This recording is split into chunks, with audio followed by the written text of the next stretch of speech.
Hey guys, Matt. Just wanted to present two really important concepts. Just have a break between chapters.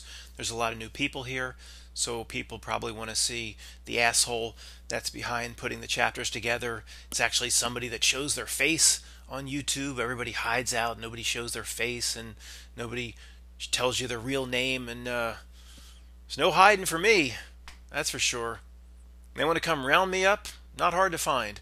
So, but it is good to just pop in to see, what kind of a madman is putting the chapters together. But the two important points that I wanted to talk about, very important. One is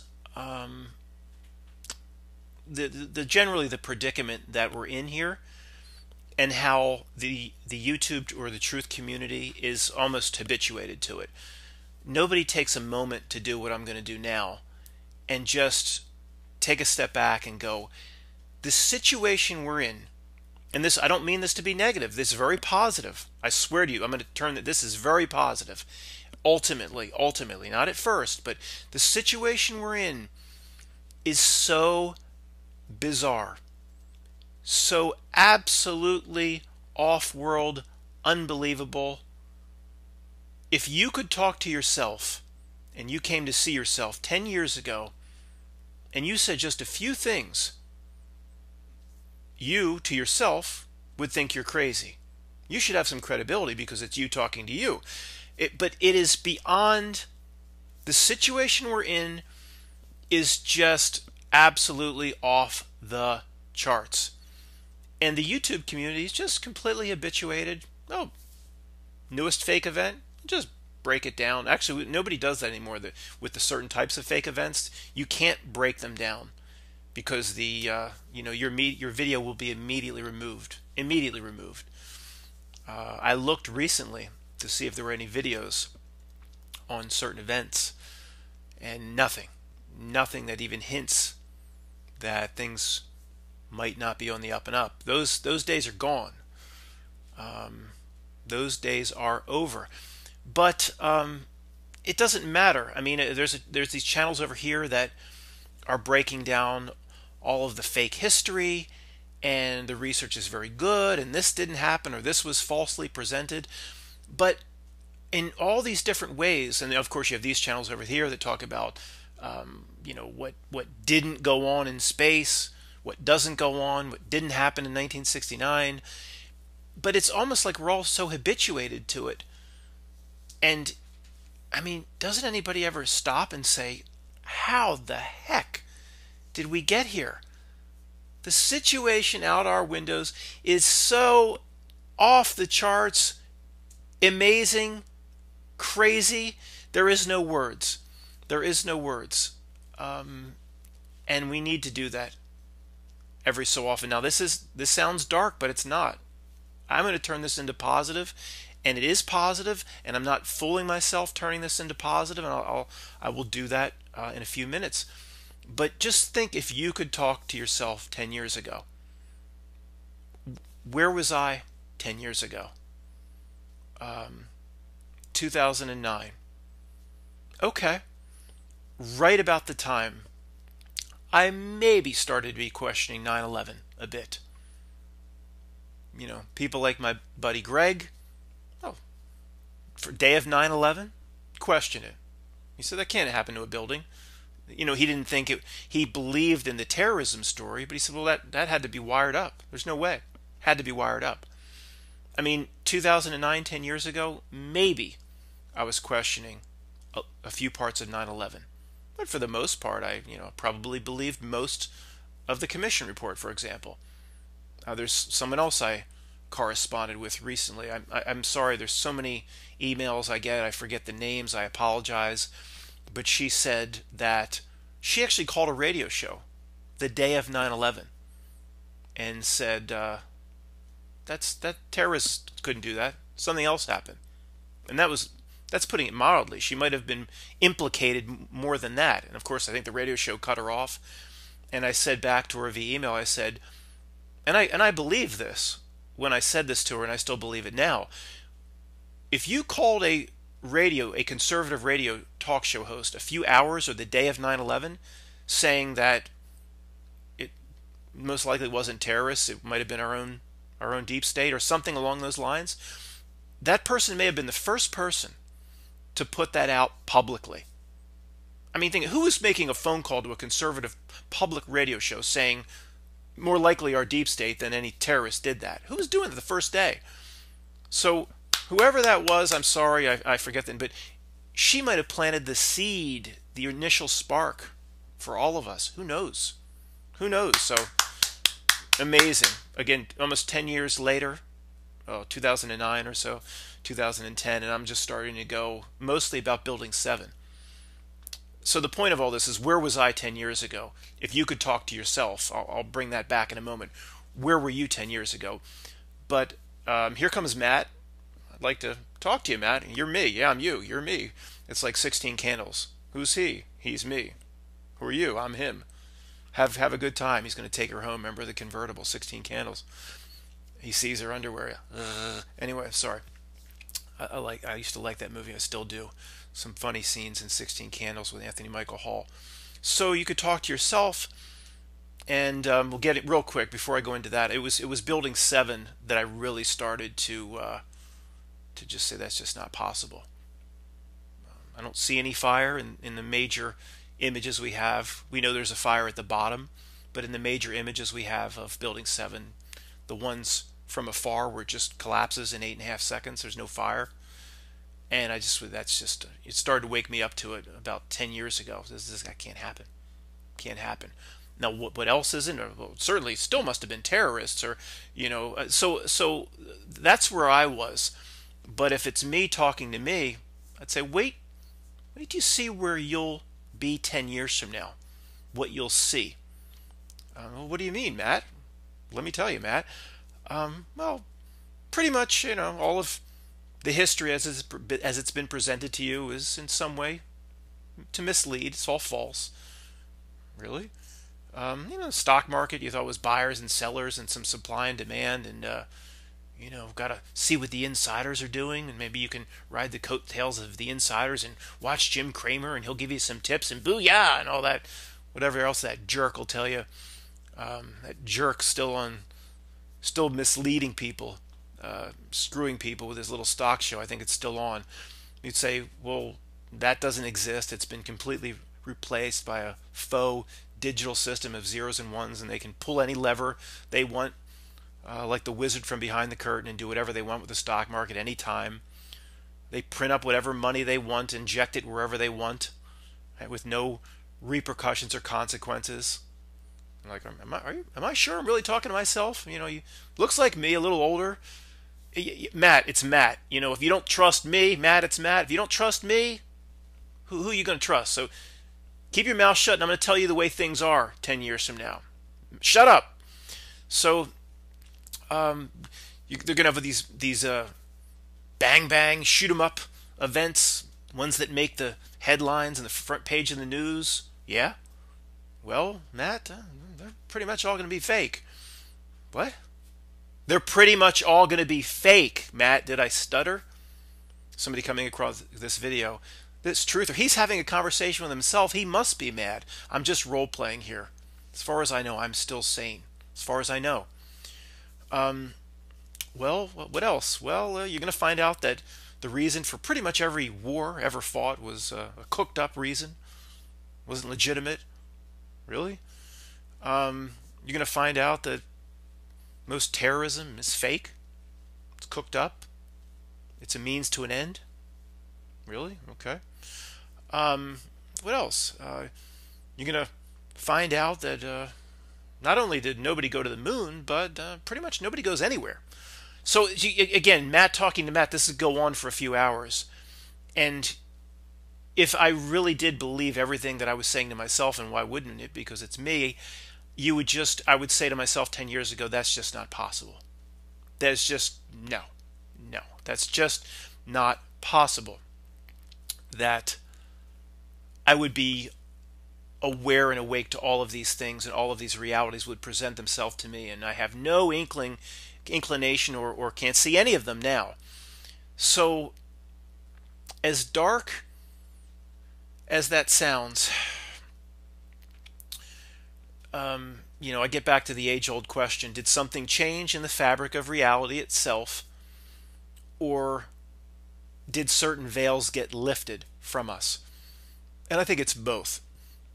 Over the years, I've always presented that as one or the other. People would say, Matt, nothing's changed in the fabric of reality. You're going off the deep end again. It's just that you can see it. You can see it. Before you couldn't see it. They wouldn't even say veils have lifted, anything that mysterious. They would just say, now you can see it. Nothing's changed. Don't go off the deep end.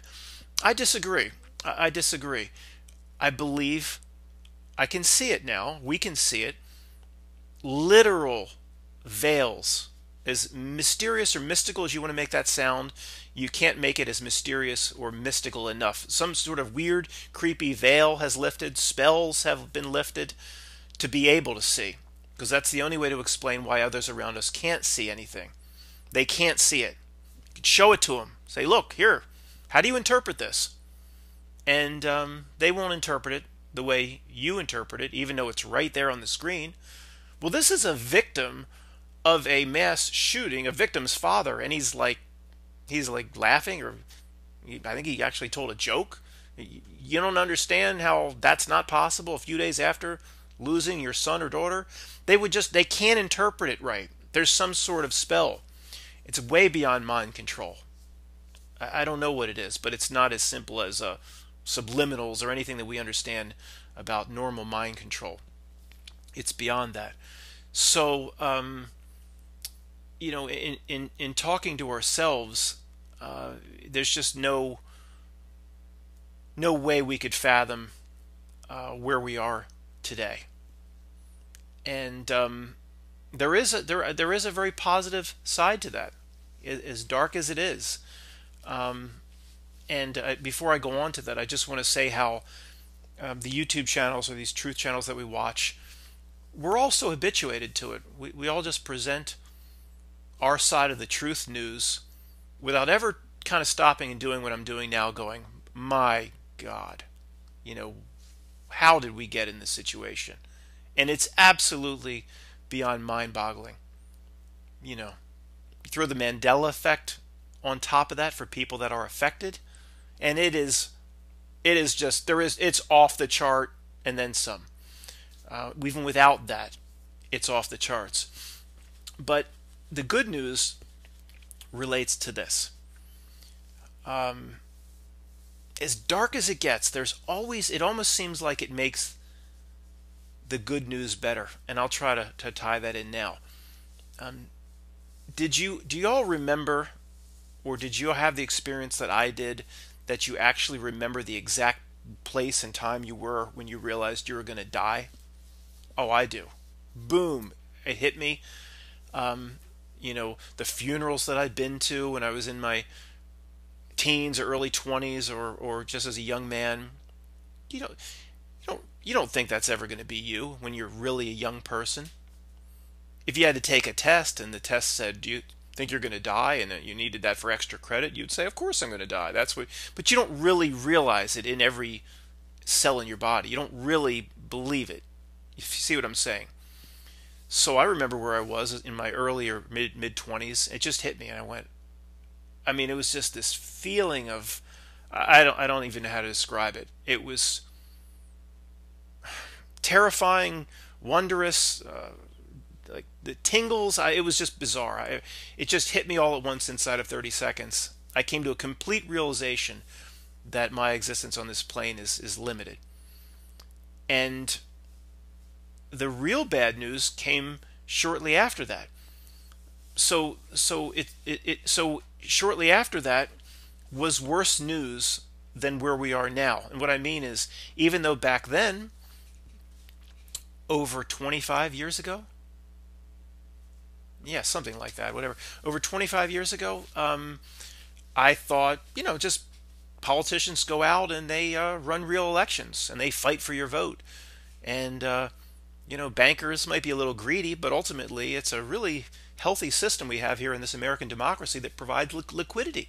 And the stock market, some of these stockbrokers are sons of bitches, but again, they're providing liquidity, and they provide good investment opportunities, and everything's real. Everything's real. And but it was worse news back then, because even though I thought the whole reality is real, I thought, okay, now I know I'm going to die. I have no religion. I have no spirituality. I've had no paranormal events. I'm just going, all these atheists around me talking that we're just going to the dirt. I'm like, well, maybe they're right. Maybe they're right. This is really bad news. It's just like fleeting existence. Nothing goes on. So the point is, the good news is, boom, here's where we are. We see the fraud all around us.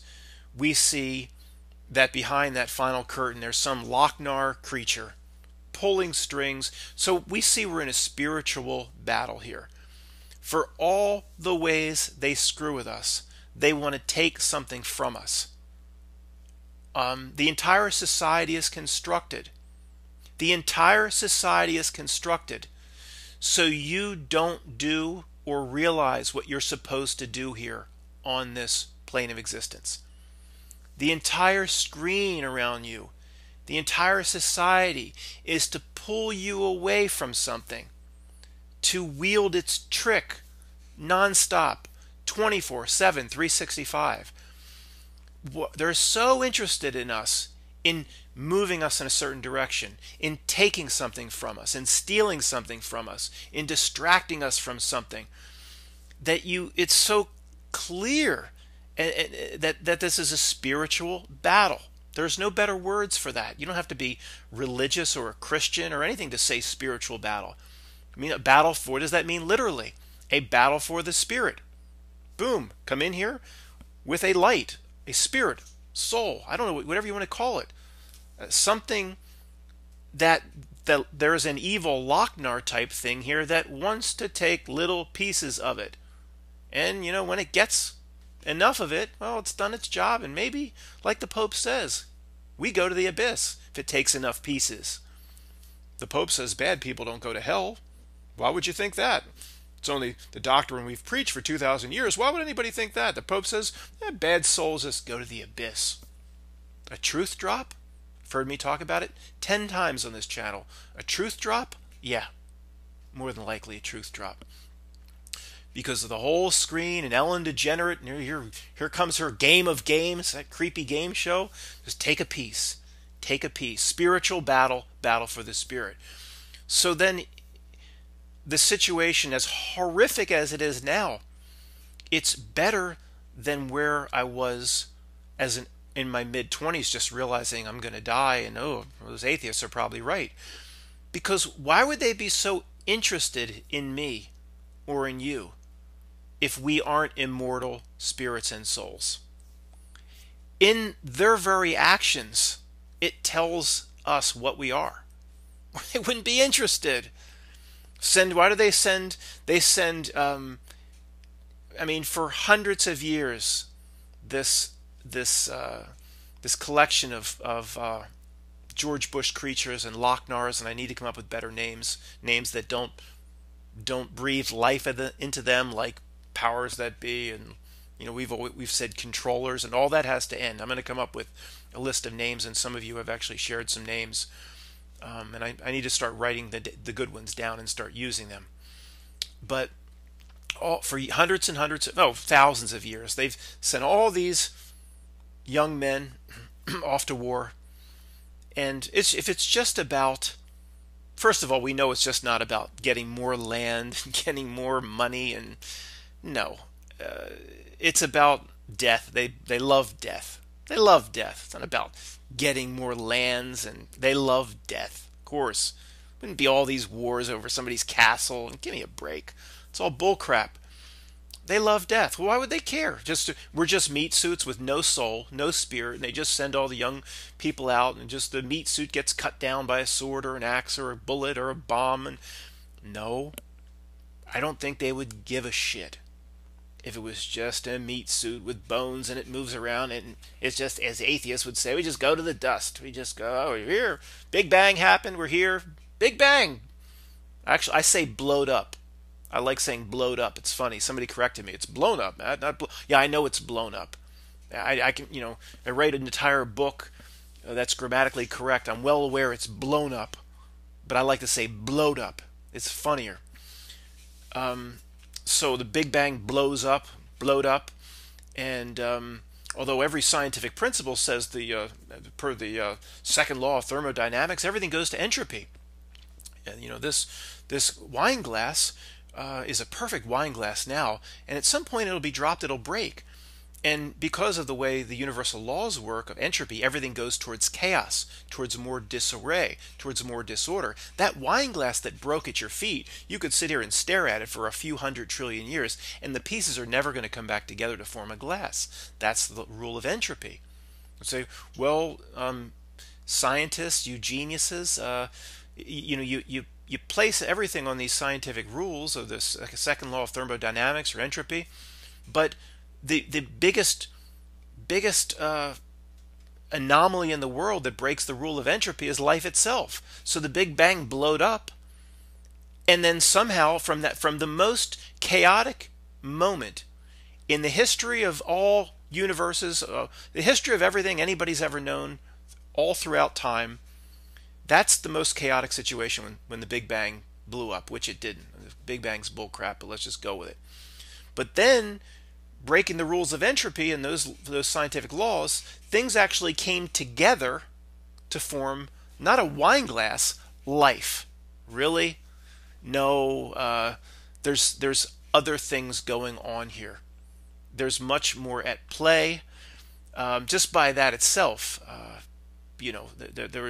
there is a creative force. Atheism is cerebral sloth. I mean, give me a break. All the wonders, even just looking out our window, but it's just all random. We just go to dust. Ridiculous. But the point is, you can see how the George Bush creatures and the Jared Kushners and the Lochner's, you can see how interested they are in us, getting interested in taking something from us, distracting us. And the point is simple. Why would they give a shit if we weren't immortal, spiritual, immortal beings that are just here, in this existence, hopefully for a short amount of time, transient, learn lessons, move on. Now, little bit of warning, a little bit of bad news. I do believe and sense, of course, that this existence has serious consequences. So when the Pope says, bad souls, they don't go to hell, they go to the abyss, it implies what I've thought even before I heard the Pope say what may be a truth drop, that this entire society and screen around us is designed to take soul tokens, to take little pieces from us. And it's almost like if they can lower the bar to a certain level, okay, now you're powerless. Now we got you. Now you've, the Lord of the Rings metaphor with Schmeagol. My precious! Schmeagol, Gollum, was once a full, normal, what do you call those little creatures, those halflings? Hobbits. Okay, we see Schmeagol was a degraded, maybe this is a metaphor. That's the way this reality works. Call Allen Iverson AI for 10 years. Coincidence? No. That's the way this reality works. Truth potentially in the Lord of the Rings. Schmeagol was a full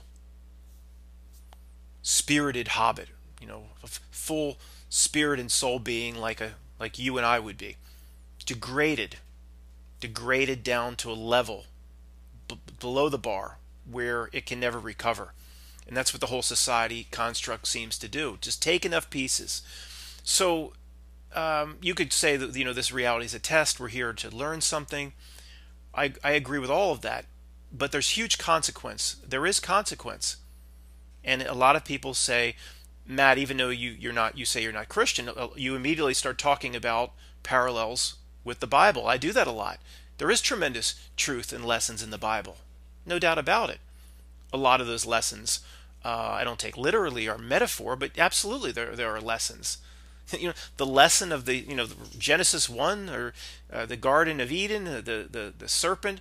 It describes the exact situation we're in now. Call whatever's behind the curtain whatever you want. In this video, I'm calling it the green glow of the Lochnar. Call it the cube of Hellraiser. Call it whatever you want. That's basically the situation we're in. Something came along and fucked over reality. Sorry if there's anybody. I shouldn't say that. I'll try to tone that down too. Screwed over reality. To wrap up, you can see that they're very, very interested in moving us in certain directions, and it proves the immortal beings that we are just in their actions. But there is consequence. If we were to give away too much of ourselves, this realm has consequences. Matt, now you seem to be talking like a parallel of hell, or heaven and hell. Yeah, there's parallels, no doubt. Yeah. The lessons of the Bible, for the most part, are very, very strong truth lessons, whether you're a Christian or not. They can degrade you to a certain degree where they got you. And then that potentially brings in Dan from Overwatch Channel's theories about, I don't want to put words in his mouth because I haven't watched recently, but he has, up until 6 months to a year ago, said very clearly, this is not a test. He would say it's not a test, but it's basically been hijacked to the degree that it is a recycled soul trap system, that we are stuck here. And he studies near-death experiences or after-death experiences where a lot of people will be tricked or have been tricked to reincarnate or incarnate back. And I don't take that off the table. Absolutely not. They can pull their tricks here. They do. The tricks are all around us all day long. Why wouldn't we think they could pull their tricks as our eternal selves slip into another dimension, whatever you would want to call the after death or the after beyond this life experience? Why wouldn't they be able to pull their tricks there? I expect they will pull their tricks there. We're preparing, and we prepare ourselves to defeat the trick here. We should be prepared for the trick there. I think Dan's advice at Overwatch Channel is good. Absolutely. I disagree that this is not a test. I think it's absolutely a test that we potentially signed up for ourselves, or we even created ourselves, or the Lochnar creatures here, the George Bush creatures here. Not that they came in and hijacked everything, and everything was just so wonderful in our golden age. And by the way, speaking of that, I want to mention about the Martin Kenny thing at the very end, the Martin Kenny movie out now. I'll mention it at the very end. But we just had this beautiful golden age. Everything was just so wonderful. And then these Archonic beings just came in and hijacked everything, screwed us over. And that's like the metaphor of the snake coming in the Garden of Eden. And it's possible. It's possible. But it's also possible that these, just like I've said many times, the role of the Lochnars and the Jared Kushners. Is there anybody creepier anywhere in the world than Jared Kushner? The role of creepy things like that. And they would just say, what are you here to do? And they would say, well, didn't you see The Matrix #2? I'm just like the Keymaker. It is my purpose here. You put me here, you people, to, if you needed to pass a test, what'd you think? It would be 2 + 2 = 4? A test where this Earth test where you incarnate into the situation where all you have to do is bend over and somebody blows sunshine up your ass for a lifetime? No. Test is hard. Our role, we're just playing our role as interdimensional overlords and wardens, what I called them a few videos back. Our role was just to screw you over and to take pieces of you. And that's kind of the consequence of the test. If every piece we take, well, we vampirically feed from it. And if we can take enough of you, well, you're kind of screwed. You'll never get out of here. We've taken your life essence. The Pope's pretty much right. You'll go to the abyss. So, it doesn't really matter, I guess, whether the Jared Kushner creatures are playing their role, a role that was intended for them, a role that was intended to them by whatever you would call God, source creation, ourselves. It doesn't matter. Their role is the same either way. And our role is to not fall for the trick. Our role is to, I don't think we pull up a chair and play cards with these creatures. That is our role. What they do is they deal their hand.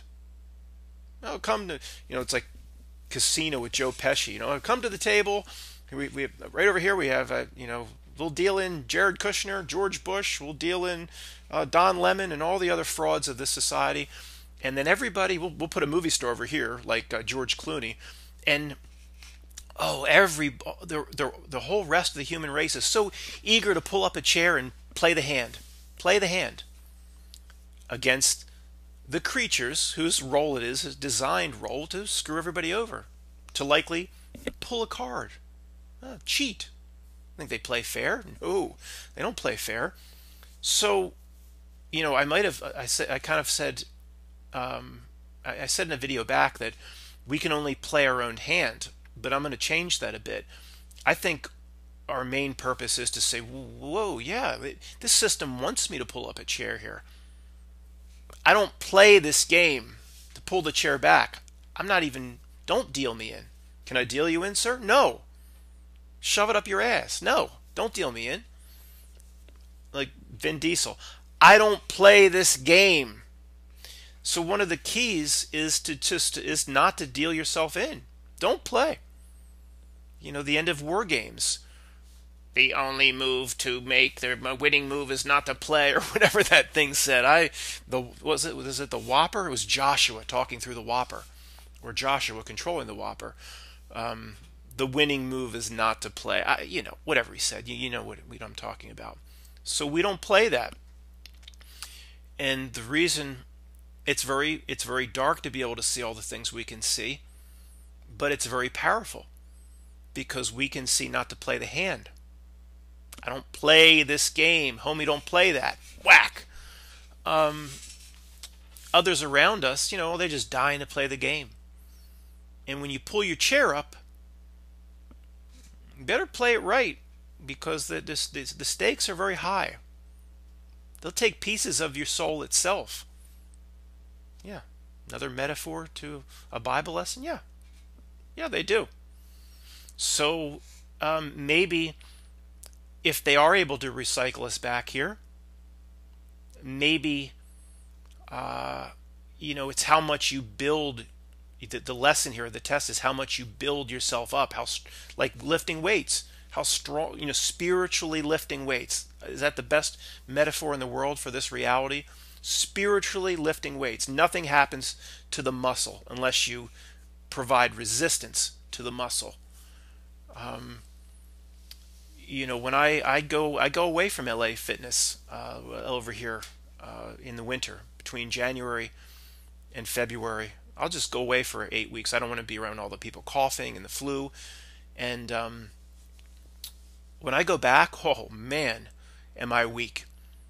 No, my muscles, they don't look that much different. I don't think they don't have huge atrophy or anything like that. But I put 25s on each side of the bench press. I start to shake. So the muscles atrophy very, very quickly. And why isn't this, life just a spiritual battle, like a spiritual weightlifting, resistance to improve? So if we have our maybe before our death, our spirit in an all-powerful, kick-ass position, pure. It doesn't have to be perfect, I don't think, but just a really don't F with me powerful being. Maybe the creatures go, maybe we don't want him back here. Maybe we're not going to play the tricks to get him recycled back, if Dan's right about the recycling, or what's his name, David Icke, or Saturn Moon Matrix. I keep all that on the table. I don't know. I don't know. Is it beyond these Loch-Nars to try to recycle me back here? Well, they probably do. I'll prepare for it. Prepare the best we can. There's actually a chapter in the book coming up. Prepare the best we can for it. If it doesn't happen, so be it. But maybe we can make ourselves so powerful, so bright that they just go, let's mess with these people over here. Let's let that being do what he wants. He'll probably, be able to screw us over at some point pretty hard. So, maybe it's like spiritual weightlifting, and that's all. I do ponder all that stuff in the back of the book, and what I've said recently in a video is, wouldn't it be a shame if one of the main tests of this reality is just to realize we're completely in control of our immortal selves? Oh, I want to come back into that realm? It's up to me. Want to get the hell out of here? It's up to me. Want to do whatever? It's up to me. All of us just realizing we have full control. It's up to us. Nobody can mess with us. And that role playing, I don't know what video I put this in. So many, it just all blends together. But the role playing was like the doomed creature for millions of years, and the demonic creature is standing above him, and he says, "Well, why can't this cycle of torment end?" He says, "Because you never asked for it to end." What? All you had to do was step into your power, proclaim it to be over, demand it to be over. You had the power, not us. We just tricked you into thinking we had the power. You asshole, son of a bitch. What? I just fell for it for millions of years, and all I had to do was just say no? Just say no. I don't know, just saying. I'm not going there with it. Not going. No, I'm not saying anything about that movement, but that how they throw lines in front of us. Just say no. Be careful what you wish for. The line, be careful what you wish for, that permeates throughout all of time. And where did that line come from? Like when a tree falls in the woods and nobody's around, does it make a sound? Like, where does this stuff come from? The system inserts it. It inserts truth in front of our faces. We put the phrase in front of these assholes, be careful what you wish for. They all knew that line their whole lives, be careful what you wish for.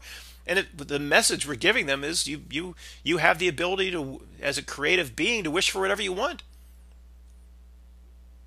I wish to get out of all contracts I made with any creatures that I would call the Lochnar. They were all made under false pretenses. Any sort of a trick implies fraud. They're null and void. I have full power as of the day. Forget the day of my death. I have full power over my existence now. I never want to see another chemtrail in the sky ever again. Ever again. Ever again. I see a chemtrail. Go ahead. Keep fucking yourself over with that sort of karma weight you're putting on your back. We're shedding the karma. It's not worth it, Lochnar creatures. Not worth it. We all get a sense that you've overstepped your bounds. And you're going to get fucked royally from a karma perspective. You've overstepped your bounds. And so proclaim it. Not the creature says, all you had to do was ask. You wanted out of here? All you had to do was proclaim it. You didn't even think to do that. You little Schmeagol Gollum.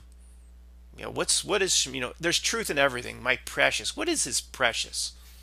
What, if you think that through, Greg and I will talk about that tonight or tomorrow. What really was, what's the metaphor for what the precious was? The ring? Hey, my precious. No, it probably means something else to a creature that had degraded itself, or it had no spiritual soul left. In all those types of movies, they drop the truth right in your face. Anyway, about Martin Kenny, I don't, for those waiting for that piece, I don't have a whole lot to say. But for those that aren't familiar with what it is, I will leave a link at the bottom to the Inner Standing. I found the Martin Kenny video. I was familiar with what he was doing on the Inner Standing channel. And let me just, before the Martin Kenny, let me just say, one frustration I have with the truth community is, like I would consider to be almost brilliant people like understanding, it's almost like there's the Sisyphus principle here. That's the reason people like this channel, because people can actually understand what I'm saying, and I'm very clear. And I'm sorry, I'm not ready to unlock the keys of the universe, and the understanding says he broke the matrix. And these guys that you really tune into them, you're like this guy's seen beyond. It's like what what Payback described as the 1,000-yard stare in Full Metal Jacket. It's like you've seen beyond Rafter Man. And like some of these people like understanding, like this guy knows something. You get a sense, but whenever you get a sense like Og Talez, where you go, this guy knows something. There's something going on. But it's like the Sisyphus. It's kind of, I call it the Sisyphus principle. They can never deliver it in a simple way where people can understand. Those that are on that really, maybe it's literally, that's almost, it could be like a veil. It could be like a veil that we still wear. So some people, and I don't watch Og Talez anymore. It became so nonsensical, I went away from it. I don't understand a word he says. I'm just, if you can't be at all clear, I just don't have time. But this understanding guy, boy, he has some insights from time to time. But then he'll talk for 5 minutes, and I consider myself 10 years hardcore research, smart as anybody in this battle, and I just don't understand a word he just said. And it could be that we still carry a veil. Could be. People that say the craziest, or the people that you think are the craziest in the asylum, actually see reality more clearly than anyone else, and I don't take that off the table. That is possible. It could be we still wear a vow. A vow. No, not a vow of chastity, although I do wear that now. A veil. We still wear a veil. So, understanding, we'll just talk for 5 minutes, and I go, I don't understand a word he said. But maybe to those that have that veil dropped, it makes perfect sense, because he gets a lot of thumbs up. And I just wish I just wish people like understanding and others would even understand potentially there are veils in those that want to watch, and really make it so it's easy to understand. It frustrates me every time I come across someone on YouTube that I go really has an insight into reality. They lose me immediately. It's one of the things people like about this channel, because we're so tired of not understanding a damn word that comes out of people's mouths. But back to Martin. What's nice about the Martin Kenny movie is it's understandable whether you agree with it or not. And I'll leave a link, but basically he has, if you don't know who Martin Kenny is, came right out of the flat earth camp, but then expanded upon that by a factor of 1,000,000. That the world is a concentric rings or shells, a flat plane. It grows outward over time. We are I guess the second iteration of a growing flat plane. This is what he would say. I listen. I think it's interesting. I don't camp on to any of it. I listen. That's all. I listen. A lot of it was very interesting. Some of it absolutely resonated with me. I'm not jumping on board, no. And I'll tell you about that in a moment. I'm just explaining what his theories are. So we are basically Atlanteans. That's the epoch. And before us were the Lemurians. But they were, in other words, Hyperboreans. So Hyperboreans, when the Earth, or whatever we call this plane, it was very young. I don't know. A few 100,000 years ago. I don't know. Then it grows out. They become on the outer edge, the outer shell, and then through this tree of life, life flowing through the middle. Then the age of the Lemurians, and then it grows out, and then it gets older towards the periphery. Tree of life produces a new realm, Atlanteans. We are in that realm. And then now there is the one that's newest, according to Martin Kenny, is this Aryans. And this is very similar to how people say, many smart people would say, whatever you believe space to be or not to be, I'm more in the not camp. I don't, basically don't believe anything NASA says, but they would look at a galaxy and say, the galaxy is producing life. It's producing more stars. It's not stars, gaseous things coming together. I mean, that's absurd. Absolutely absurd. The galaxy itself is a central life force, just spiraling life outwards. Whatever you think space is, or wherever anybody can go or not, that did resonate with me, and it does make sense. A black hole at the middle. No, it's life itself generated and spiraling out. And that is kind of what the Martin Kenny theory is. And it's very interesting. And the movie, he got together with a guy that does computer animation. So it's really interesting. Even if you don't buy any of it from a sci-fi perspective, it's brilliant. But, the first thing that comes to mind for me is, how does he know even 1/10 of this? Really? I mean, you can study all the ancient texts in the world, your entire life, and it's just I'm not going to just jump on board. My role in this whole truth battle is to be a skeptic. I would say to Martin, how do you know any of this? Well, he's a British guy. Well, Matt, does it resonate with you? Yeah, a lot of it does. Why does it? I don't know. I mean, am I going to say that it's all true and the outer ring is the Hyperboreans or Lemurians? Or no, I don't know. No, but it's just like there's so many specifics. It's like, where did you get this? There's never an explanation from Martin Kenny where any of it came from. I'd be more apt to believe he said he was visited by he got it on an ayahuasca trip, was visited by gods or interdimensional beings that took him somewhere and showed. I'd be more, but where did he get it? He didn't say. There's no paranormal experience. Where does he get all this? So you'll see when you go through the link, like just as you watch it, go, how could you possibly come up with this? Even if it makes sense to people.